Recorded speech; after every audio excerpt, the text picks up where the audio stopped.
لاہور، دریائے راوی اور شاہدرہ میں بلو کی پر پانی کے بہاؤ میں اضافہ ہوا ہے۔ شاہدرہ کے مقام پر انتہائی اونچے درجے کا سیلاب ہے۔ ملتان روڈ پر چونگ کے قریب نجی ہاؤسنگ سوسائٹی زیر آب آ گئی۔ شاہدرہ کی متعدد آبادیوں میں پانی داخل ہو گیا۔ فرخ آباد، عزیز کالونی اور دیگر ملحقہ علاقوں کے مکینوں کو پریشانی کا سامنا ہے۔ انتظامیہ کی جانب سے گھروں کو خالی کروانے کا کام شروع کر دیا گیا ہے۔ سیلاب متاثرین کو کیمپ میں بلانے کے لیے مساجد میں اعلانات کروائے گئے ہیں۔ وزیر اعظم شہباز شریف کا کہنا ہے کہ آئندہ آنے والے سالوں میں ماحولیاتی تبدیلی کے چیلنج سے نمٹنا ہے۔ پانی کے نئے ذخائر کی تعمیر وقت کی ضرورت ہے۔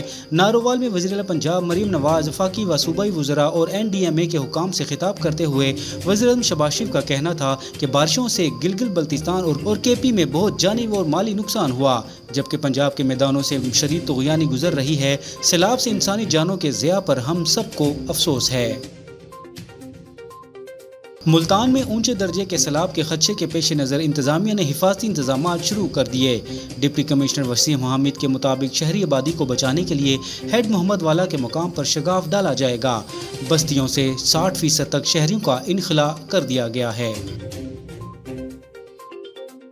NDMA نے ملک کے مختلف علاقوں میں بارشوں کا الرٹ جاری کر دیا۔ محکمہ موسمیات کے مطابق 29 اگست تا 2 ستمبر اسلام آباد میں گرج چمک کے ساتھ بارش متوقع ہے، جبکہ پنجاب کے شمالی و شمالی مشرقی ضلع میں 30 سے 31 اگست کے دوران شدید بارشوں کا امکان ہے۔